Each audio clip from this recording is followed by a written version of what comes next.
This is Secrets to Win Big, brought to you by Arjun Sen, an acclaimed brand zen with over 30 years of global impact, who has been called one of the most business intelligent minds. His never-give-up journey in life and business inspired the global blockbuster movie by Shujit Sarkar, I Want to Talk. Find him at www.arjunsen.com. And now, here is your host, Arjun Sen. Welcome to Secrets to Win Big with Arjun Sen. Today, I have the pleasure of having a conversation with Abhishek Bachchan. And the thing Abhishek shared with me makes it incredibly special to me is this is his first ever podcast. Wow, truly my pleasure and honor. Welcome. No, pleasure and honor is mine, Arjun. So Abhishek, to start with, I want to embarrass you a little, okay? I sit on the other side of the screen, watch movies, not a critic. But there was a particular scene in the movie when you were running. My wife Chitra and myself, we watched, she was there that day, and she said, "Is AB mimicking you?" I'm like, "What do you mean?" She said, "The way he's huffing and puffing, the way he's dragging one of his legs, is exactly you." Okay. And we both watched you. And then I talked to her about a moment in an elevator in that building we had to go up and down. I got in the elevator, you were there. Of course, you being polite, you greeted me. But then you were back in your script as if you're studying for IIT JEE exam. Like you were at it. And every time I would watch you, you not only knew your lines, you knew everybody else's lines. And I realized, holy crap, acting is not for everybody. Like this is a very complicated profession. So I really wanted to share that at the very beginning to help me understand how complicated acting is and how you made it simple. Okay. So I want to now go into the movie. What was your first reaction when you accepted this role? You and Shujit started the partnership. What went through your mind? Well, firstly, thank you. But I don't receive that as a compliment. That's my job. I feel an actor should be prepared, immensely prepared. Mm-hmm. An actor, I think it is, I don't know how else to work, but an actor should know the entire script. Mm-hmm. He should know the entire scene, what everybody's dialogues are. Because as the famous adage goes, acting is reacting. How can you react correctly or truthfully if you're not aware of what the other person is going to say? Now, there is a whole school of thought which says, okay, I want it to be very instinctive. Nothing about filmmaking is instinctive once you start making the film. It's all manufactured. Wow. That's acting. So I think it's very important for actors, and if there are any actors who will see this, to be immensely prepared. And that's just what you need to be doing. And I think just knowing your lines and knowing the scene and the direction of the scene, the emotional arc of the scene is absolutely essential. Those are my beliefs. There have been opportunities where I haven't employed that skill set to try something different. But by and large, I prefer working like this. I was very aware that Shujit Da, because I've known him for several years, had a similar approach, which is to do intense prep. So he said something very nice. He said it's like eating a very heavy meal. You eat everything properly, chew, swallow, savor the taste and all that, and then let it digest by itself. Give it its time, and then.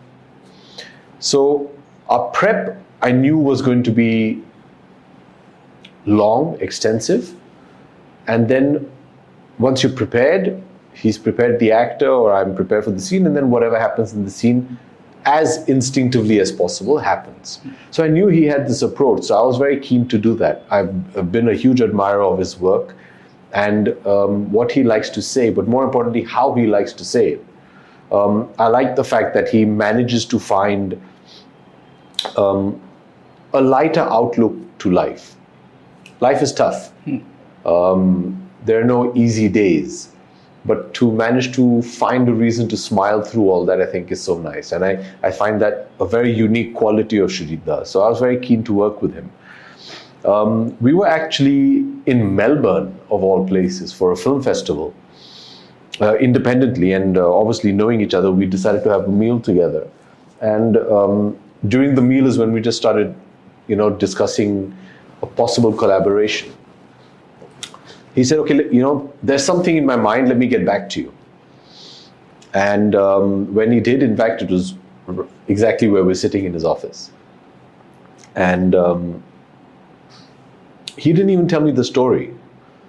He just told me a kind of a character outlook. And immediately I just knew that, okay, I want to be a part of saying this. What do you mean by character outlook? So he didn't tell me the story. He didn't tell me about you. He didn't tell me about your journey. He didn't tell me about Act 1, Act 2, Act 3. He didn't tell me anything. He said, I have a friend, and life has been very tough to him, but he's still the funniest guy that I've ever met. Nice. And I just love that attitude, and I want to make a movie on that. And I said, I'm on. Because inherently you can see that there's great scope for drama, for everything. Because somebody who has so much strife in their life, but still happens to be the funniest guy, it's an amazing combination. I remember reading somewhere many, many years ago when I was in acting school that the best comedians are actually the saddest of people because they always have to put on the mask. That dynamic has always intrigued me. So that's all he told me. And I said, yeah, let's do it. Because coupled with Srijit Das' aesthetic, the way his storytelling ability, and this inherent tension about, here's somebody who's going through so much in life, but still happens to be the funniest guy and is facetious about everything, which is our favorite word for the promotion. Absolutely. I just thought, this is brilliant. This can grow into something very interesting. And that's when I said yes. And he said, okay, I'm glad. Now that I have you in mind, let me go and write it. And then it took a couple of months, and he wrote it, and then he came back and he told me the story that he was wanting to tell. And that's when, the pages unfurled, and obviously you go from one plot point to another, and a lot more emotions came into the whole thing. But the immediate start was just this. And just on that one line is when I was hooked. Love that. So when you talk about me being funny, and you must face the same thing with the daughter. My daughter always told me, every time I start a joke, Dad, you're not funny. Okay? But I never stopped. Finally, on my 50th birthday, I created a tagline for myself. I will be the world's first sit-down comedian with guaranteed one laughter. And that will be mine. Okay? And she said, Dad, I have to give that to you. Because nobody sits down and does it. And you laugh at your own jokes. And I'm like, that's it, that nobody can. And she even made me this really cool cup. So, but humor has been, really important, especially if you look at the medical field. In any other field, you can have a good day or a bad day. Yeah. We don't walk to a doctor by saying, Doctor Saab, today I'm feeling awesome, man, high five. No, all going, sorry, here, like, if I'm on the other side hearing every person's pain, problem, a lot of them are fake, is depressing. And that's the part where humor became part of self-denial, but also changed the environment, because my grandma always taught me, happier grandma or Maiji means the food is better. Happier doctor means my chances are better. Okay. I want to go to specific areas of the movie. I know every scene is amazing and special to you. Any scene that jumps out, one or two that are very special that you'll take with you forever? There's several, Arjunda. I've always found it very difficult to answer this question. Because part of me believes, we're often asked in interviews, which is your favorite scene in the film? And I've always said, if I have just one favorite scene, then why did I do the film? Great point.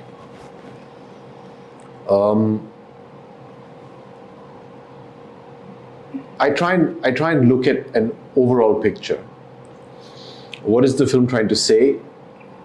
Do I believe in what the film is trying to say? Is that something I wish to say at that point of time?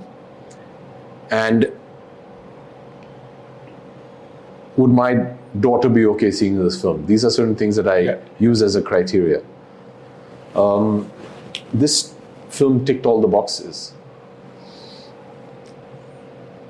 Arjun, that we work in a commercial art. The commerce of a film, for me at least, is of paramount importance. If I am requesting my audience to purchase a ticket of their hard-earned money to go watch my film, I owe them. Yeah. I owe them not just my love, respect, and gratitude, but I owe them entertainment. I owe them their money's worth. That's always been the top priority for me. I'm a kid of the films. Both my parents are actors. I've been born and brought up in this film industry. This film industry has given me and my family whatever we have today. And I'm eternally indebted to the audience and to the industry. This is possibly the first film where I did not consider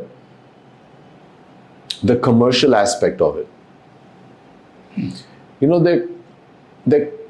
There comes a time in your creative journey where you feel you can possibly make a difference. I'll tell you a personal anecdote. I did my university in Boston University in Boston. I had already made up my mind to be an actor, and I was studying acting as well. But you always have this fear that, should I not? There's always that when you're I was about 19, 20, and you have that fear that, is this the right decision? Should I be? You're always questioning yourself. The one thing I knew, because I'd seen my parents, is your conviction in your action has to be 10,000% in the films. If you want to be a film actor, your conviction and belief in what you're doing has to be unrelenting. I felt I wasn't really there. I still remember I was sitting in a Nickelodeon just behind campus, and I watched a film. And it was a beautiful film directed by Tim Robbins called Last Man Standing, or Dead Man Walking, sorry. And Sean Penn, and I don't know if it was just the film or the performance or what it was, but maybe it was just that moment in time where I was sitting there and I saw Sean Penn perform, and I saw the film, and I came out and I walked out and went to the box office, purchased another ticket, walked right back in and saw it twice. And something at that moment just said, it's either this or nothing. Like I said, I don't know if it was the film, the performance, or it's just that at that point in time is when I was ready. I just needed that slight tip. And that was a moment for me where I said, okay, it's do or die. When you have that attitude, you have to develop a very thick hide. Because you're going to win some, you're going to lose some. I've always had the attitude that, can you learn from your mistakes? Yeah. When you manage to convert your mistake into a learning, it ceases to be a mistake and you start appreciating it. because you learn a lot more from your mistakes than you do from your successes. I've had a lot of ups and downs, and through my 25 years of being an actor, there then comes upon a time saying, okay, I want to say something that's inspirational. I want to do something that will inspire me and people around me. And when the script came along, I knew that this was it. So that is why just the commerce, having just that hat on, took a back seat. Because I felt this was a story which needed to be told, not because you're such a wonderful person, which you are. Thank you. But because of your resilience. And I feel in today's day and age, there's a huge need to reassure people that there is huge merit in resilience. I feel today, especially today's generation, we're about instant gratification. Well, I can't say we, I mean, the younger generation. It's about instant gratification. I want entertainment in a 30-second reel. I want instant news on my Twitter or X. I want to see what everybody else is doing and live vicariously through their Instagram post. I'm impatient. If a job is not working out, I have no regrets. I'll move on to something else. I think that's a wonderful quality. But there's also a lot of merit in resilience. At a point of my career, which was very low, I tried a lot of different things. They just weren't working out. I'd lost all confidence because, getting publicly bashed every Friday takes its toll on you. And I was disheartened. I was disillusioned. And I remember one evening I went up to my father at home. A film of mine had come and, I'd been taken to the cleaners, as they say. And my ability to take it on the chin was weakening. I mean, you get smacked by Mike Tyson on the chin 10 times, you're going to become a bit fragile. On some part, I've never liked to say it, but, why not? I think sometimes the critics relished the fact that they could trash me. And bring it down. And today I realize I gave them ample reason to. But I was weakened, and I in that state I went to my father and I said, Dad, I think, embarrassingly so, but and I'm ashamed, but I think I made a mistake. I'm not sure if this profession is for me because I've tried everything. I've worked with the best of directors, I've worked with new directors, I've done all genres of films, and nothing just seems to be working. And I'm not able to turn any of them into a success. I don't understand what else to do. I'm giving it my best, and obviously my best is not good enough. And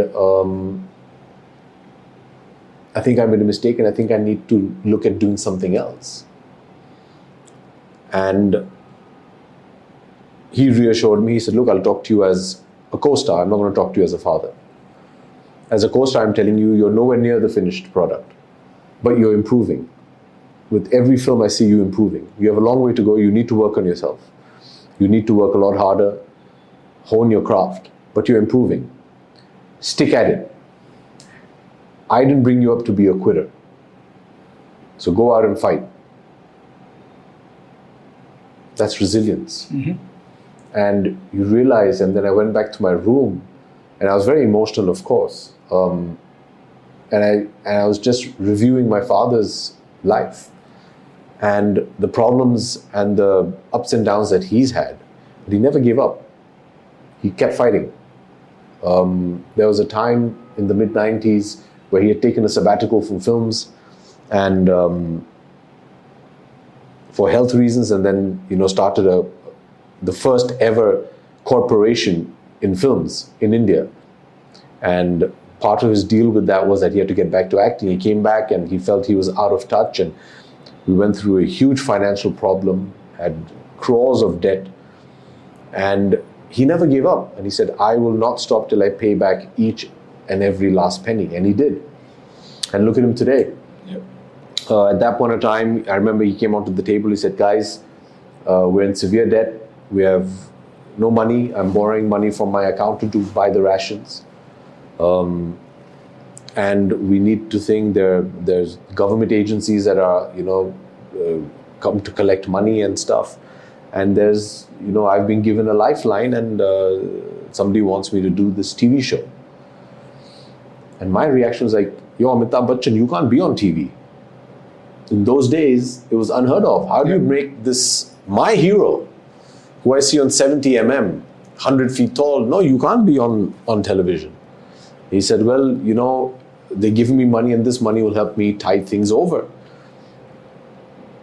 And let's do it. So reluctantly, I said, okay. And that happened to be a little known show called Kaun Banega Crorepati, which just turned things around. And next year, Arjun, it's going to be 25 years of Kaun Banega Crorepati. And he's the epitome of resilience. So when this story came about, I said, in today's day and age, it'll be so nice. We love cinema. I love cinema. I grew up watching Manmohan Desai, Prakash Mehra films, Yash Chopra films, Ramesh Sippy films. These are my movie gods. And I love everything about their cinema.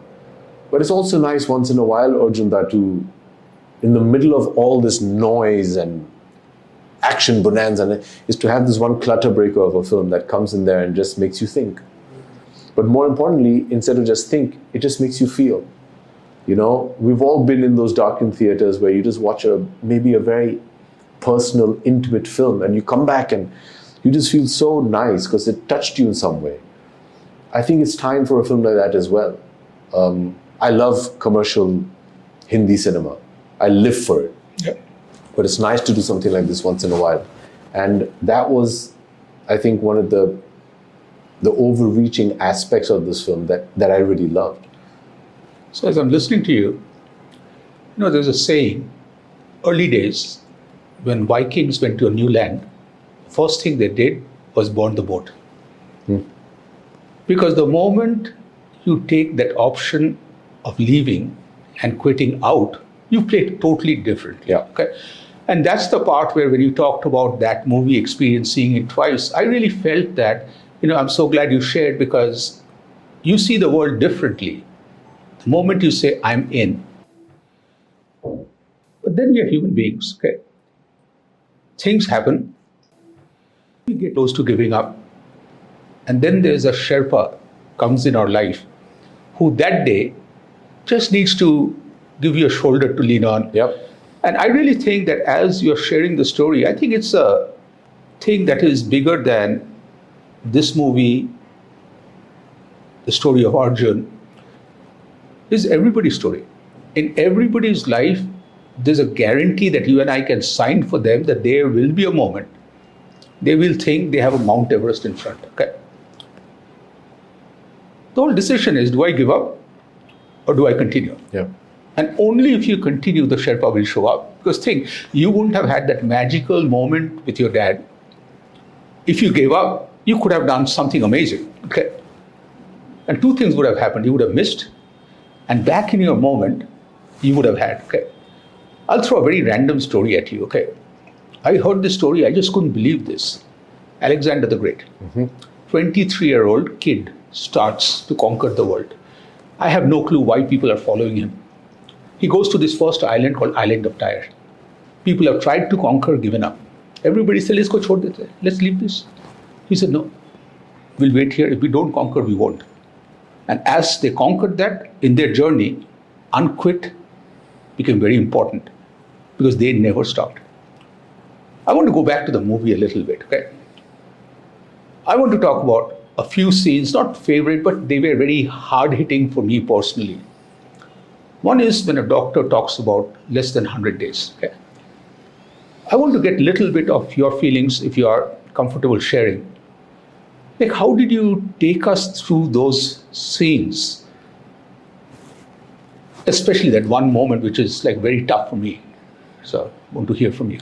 Well, partly the magic of cinema, partly the madness of Shujitda. That particular scene was the first day we shot in the hospital in Hemet. And he was very nervous about the scene, and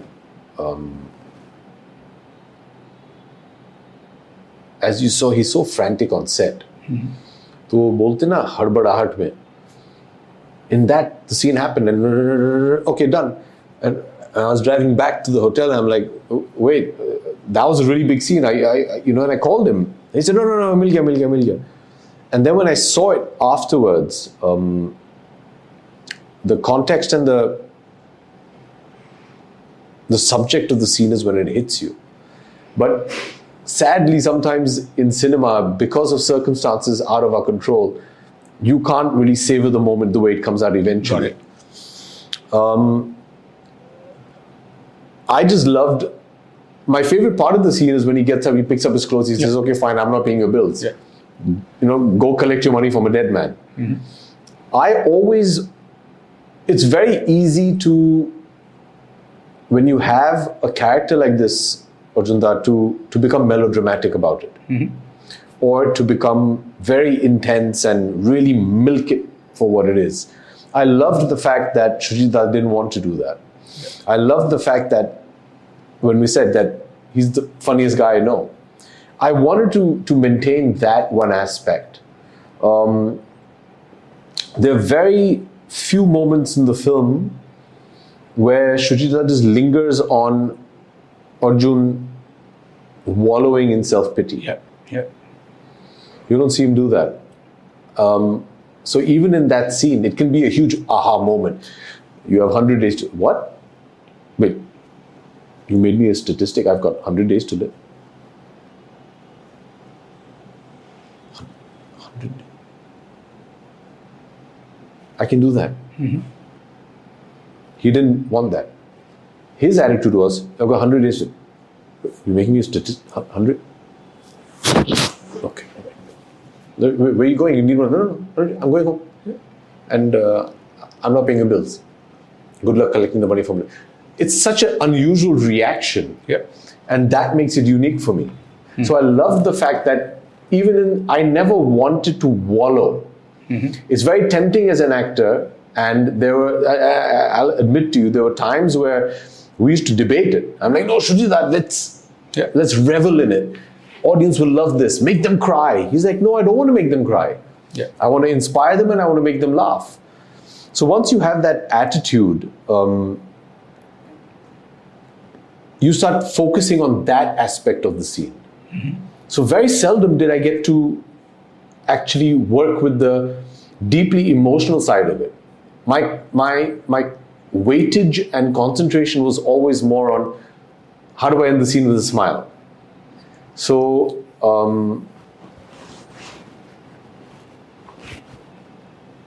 I still remember there was a scene where we're in my house and I'm on the computer and I'm doing something and Rhea comes to me and says, for people who don't know, my daughter comes to me and says that I just got a call and your best friend has had a heart attack.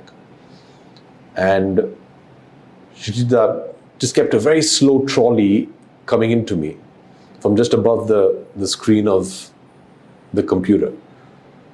And I just looked down the barrel and I said, he's like, no, you just... So Ahilya came, she said the dialogue off shoulder and I just remember staring and he didn't cut. And I didn't say a word. I just kept quiet and unbeknownst to me, suddenly a tear just fell down. And he said, cut. Great, got it. I said, okay. He hasn't kept that shot in the film. And I asked him, I said, that was beautiful. He said, your best friend has had a heart attack. Reaction, cut. Because I want to go to the next. So that was also part of the idea of let's not wallow in the sorrow. I want to go into the 100 days, this is what happened in real life. Okay? There were two things happening in Arjun. One is, only way to say it is I'm screwed. Okay? But then the second part of Arjun is proud that with my shirt, I've escaped these guys. Okay? My best friend is downstairs to pick me up. I don't tell him anything about the cancer. I said, but this is what I told them. I said, hey, kaam karte na. Let's call Clint Eastwood. Maybe he'll use the line. So in our car, he wants to know what is going on. He wants to focus on the 100 days. I am here. And halfway through, I fell asleep. Okay? Years later, we talked about like he felt I had gone mad. But the thing was, I didn't want to talk about it one more time. I was very emotional by saying, Shujit, more things happened.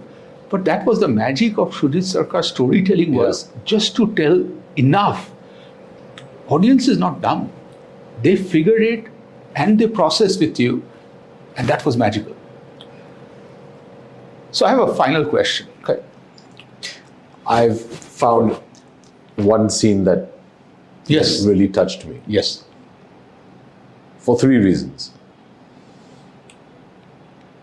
There's this wonderful moment where Arjun is sleeping and Rhea comes and says, Baba, I need to go get my shoes. Yeah. And he's like, I'm in bed. Oh, anyway, okay. He doesn't like his daughter to drive at night, so he drives her to her mom's house and she gets the shoes. He comes back and he's obviously just come out of an operation. He's in a lot of pain and he goes back to bed, and within a couple of minutes she comes back. She's like, Baba, I messed up. I got the wrong pair of shoes. And he loses it. This is very wrong, Rhea. You have to be considerate. I'm in a lot of pain, this, that, and whilst complaining, he's still taking her and driving her. And he comes back and he's bitching at her. And she finally, for the first time, you see a spark in Rhea where she gives it back to him. And she says, you know, it's not my fault. I didn't choose this life. You all chose this life for me. Yeah. I had nothing to do with it. And Shujita shot it beautifully on a staircase. And I just love the placement of it because Arjun is at the bottom of the staircase and Rhea is halfway up. And when Ahilya performed it, it felt very visceral to her, which she later told me how she felt about it. And I thought that was, I mean, it's a very cathartic moment for her as well. And she did such a wonderful job in that scene. It's so well balanced and nuanced. It's a scene where you can really go for it and scream and shout, and she didn't do that. I love that about it. And so just seeing the way she performed it made it very special for me. Secondly, because it's the first time in the film where you see somebody else's perspective. Yeah. And I thought that was so nice. That, oh, it's about me, but I'm affecting other people as well, and they matter. And that teaches you a lot in life, that we tend to get very indulgent in ourselves. Yeah. We get so caught up in ourselves, but you're leaving a lot of people in your wake as well. And especially your family are as affected, if not more, because they're dealing with you as well, and they're dealing with your troubles, and they're coming to terms with it, and they're grappling with it. And that was the first scene in the film that flipped the narrative on its head. And for me, as Arjun also, it made me realize, and it taught me a lot about life, that, you know, sometimes we get so caught up in ourselves that, hey, there are other people that your behavior could be affecting. And it could be affecting them in the complete opposite way. And they don't need to understand what you're going through. Oh, totally. And it may be not fair to them all the time. And people also have their moments where they just can't, you know, maybe not be that strong shoulder for you to cry on. And you need to consider the other person that is on this journey of life with you, because they're your partners in that. That was the second reason. And the third reason, which I don't know if I'll say it. I remember we were shooting the scene and he obviously put Ahilya shot first and the camera was down below, over my left shoulder. I was standing at the banister. And she had this emotional outburst. And I remember at one point in time, I just looked down and I looked over my side. And if you remember the placement of that, there was a sofa over there. And you were sitting there. Yeah. And you were slumped in the sofa like this. And you were just looking at me. And that just kind of threw shivers down my spine, because I also just realized that here we are, and we're having fun with the film. Shujita likes to keep a very light set, but that's your life. Mm-hmm. These are things that you experienced, and now you're having to go through that upheaval again, and that disturbed me. And I remember after the scene, I don't know if you'll remember, I came and I sat with you, and I tried to speak to you, but you were done for the day. Yeah. And you said, I was emotionally, because for that scene, and that I said, wow, here's Arjun, and you were fun on the set. Oh, what can I get? Can we organize this, that? But actually, dude, it makes you realize the responsibility you have, because that's your life, and these are some very difficult moments to relive. Yeah. And to see it physically happening in front of you. So that scene is always going to be something that... And I'm glad you picked that scene. Because in real life that day, Raka taught me there are three realities. My reality, that's what matters from her point of view. Yours and Mom's. And both of you create realities which is convenient to you, okay? And I just felt, wow, that's my baby. Yeah. And and to me, I really think that was such a pivot for me in life as I started going through. Now that you talk about the couch, I really have to talk about, especially when I see the poster. If you remember that scene when you were filming that with the showing your scar, you came down being very cool. You told me, Arjunda, my scars are bigger than yours. I think I was waiting for that moment, because I told you mine are deeper. But that's the part where, going back every night, I would just be there at 7:30, 8, and after dinner I would leave, because I had to unpack my mind every day. Yeah. Because to me it was a choice. I really didn't want to be there to see the whole thing. But I also was falling in love with all of you guys. Like, I couldn't leave you guys, nor could I just stay. So that was huge. So trying to wrap this conversation is, I asked you a lot of questions. It's only fair. You don't have to take this. Do you have any questions for me?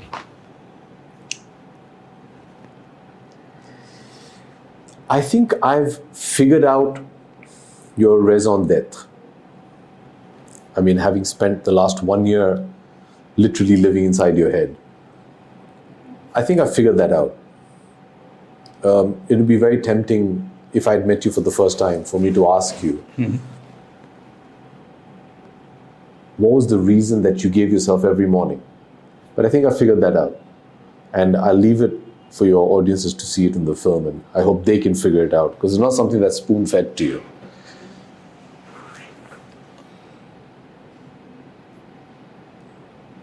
I don't really have a question. I have a hope. And I told Shujita this a couple of months ago.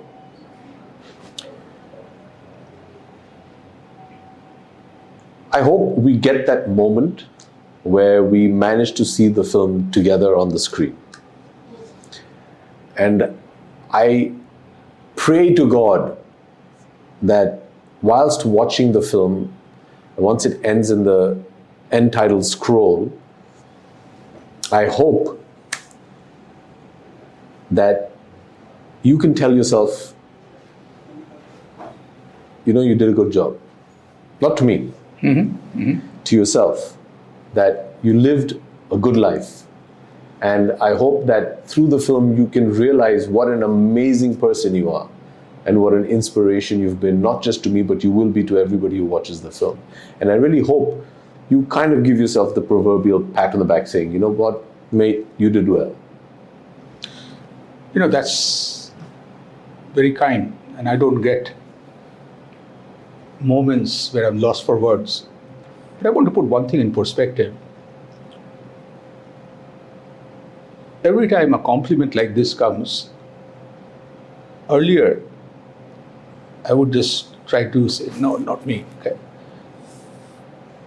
But life taught me to have a balance of humility, but also to just pat yourself on the back by saying that song from Sound of Music, I must have done something good somewhere.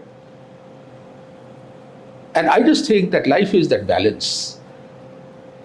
It's good that people who care about you see life in a more glamorous way.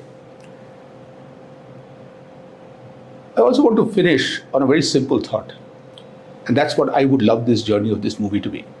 Raising a Father book was written. Marketing professional, I made a 20-page plan. Raka is at the age of 13, top 30, under the 30 under 30. She looks at the whole marketing plan. She says, Baba, are we hurting for money? Then why are you being a constipated person? And I really told her, I hate this. Like, you cannot poo-poo an idea without giving me a plan. She said, I have a plan. She goes and writes, touch one heart. I'm like, okay, what do I touch? After one heart, what happens? She said, touch one more. So she gave me this whole concept that life is about that one person sitting in front, touch one person. One more. I really hope that becomes the movie, because the movie will not be watched in groups. One person will watch, another person will watch. I hope they feel wowed, they share. Life becomes a little better. That would be awesome. Yeah, I agree. Let's hope so. That's true. Absolutely. Thank you. Thank you. Thank you for being you. Absolutely. Thanks.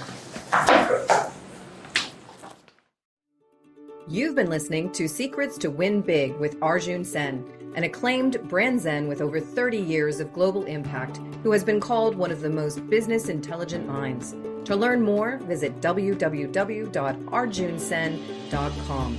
Share this podcast with your friends and subscribe wherever you like to listen to podcasts. This podcast is a part of the C-Suite Radio Network.